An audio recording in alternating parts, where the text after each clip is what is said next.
देखा दीदी हरे भैया हरे चटकुल्ला गावे जाता है जैसे हो हमारे फेसबुक पे, यूट्यूब पे, इंस्टाग्राम पे,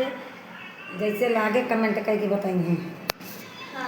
के तनाव तू देवता मनाऊ ब्याहा माई ऐसे नारी न पाऊ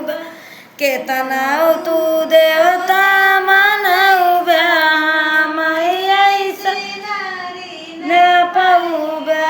बागों में जाना तो मालिन बसाना बागों में जाना तो मालिनी बसाना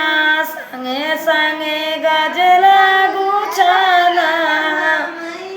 से नारी न पाऊ ब्या संगे संगे गजरा गुछाना